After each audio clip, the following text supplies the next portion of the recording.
Thank you to our media partners for attending today's press conference. As a reminder, today we're here to discuss the trial held following the murder of Riley Whitelaw. We are so appreciative that Riley's family is in attendance. Please respect their need for privacy. They will not be answering questions today. You will hear from District Attorney Michael Allen, as well as Colorado Springs Police Chief Adrian Vasquez. First, District Attorney Allen.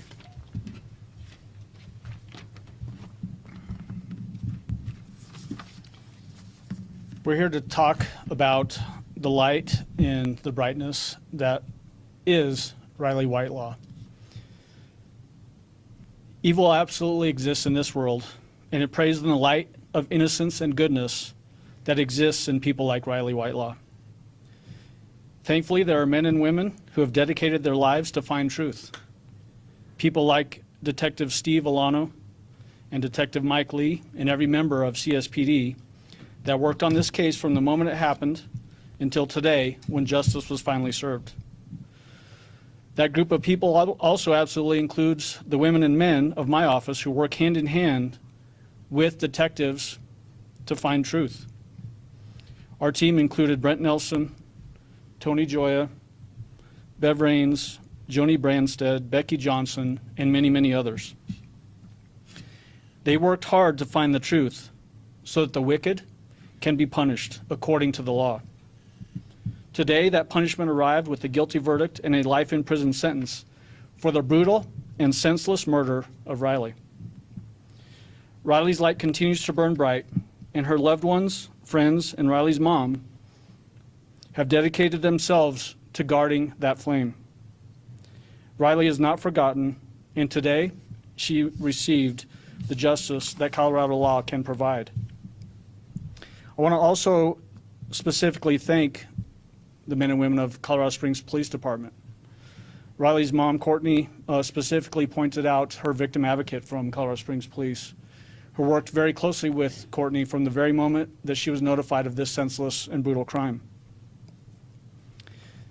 It's because of the dedication of people at CSPD, Colorado State Patrol, who helped close the loop on locating the monster that committed this senseless crime, and the people in our office who closed that loop finally on justice. Again, evil does exist in this world. People are dedicating themselves night and day to find truth. And it's through that truth that the wicked are punished. And that's exactly what we saw here today. With that, I want to turn this over to Adrian Vasquez, Colorado Springs Police Chief.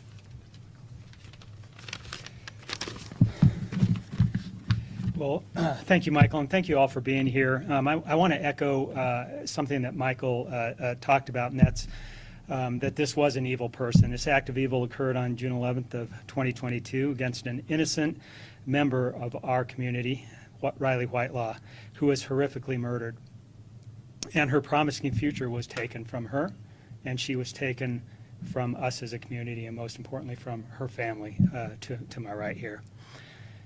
So I want to first thank or tell Riley's family how heartbroken I and the Colorado Springs community are. We're saddened not only at the loss of Riley, but at the understanding of the impact that your family has had to endure. I also want to thank the family for being patient and supportive with the legal system that has sought justice and brought justice to Riley. Today we stand together as a measure of justice has been found. While we know that this verdict can't bring Riley back, her legacy of being a kind and loving person will live on through her family and her friends and the legislation that was brought about in the wake of the tragedy. Riley's law will further protect the privacy of juvenile victims, witnesses, and their families. I also want to thank the 4th Judicial District Attorney's Office for the swift and just conclusion to the legal process. The 4th Judicial District Attorney's Office and Colorado Springs Police Department have an amazing work relationship that's been established, unfortunately, through a lot of tragic events like this.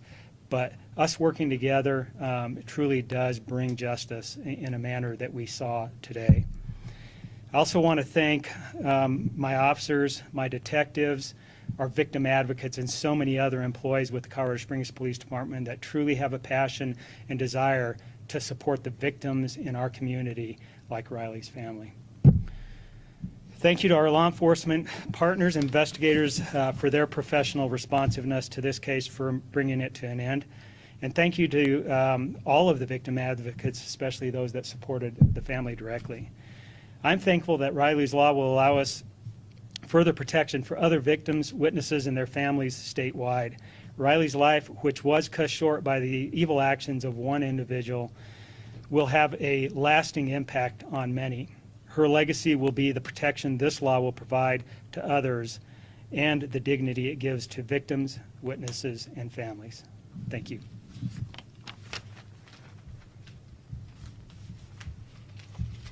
We can take a couple limited questions if you have some.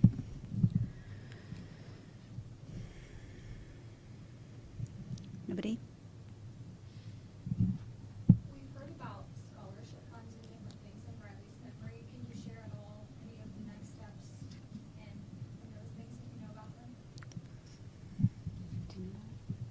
I think that would be something that we can explore in the future with Riley's family when they feel up to talking to the media and releasing information about that.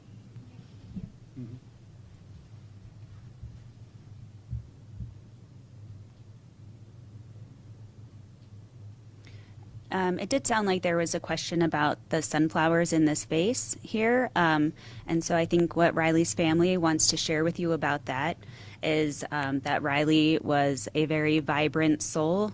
They called her Smiley Riley, and they call her Sunshine, and the sunflowers remind them of her and her light. Anybody else? If you have any follow-up questions, feel free to email me. Thank you all for coming.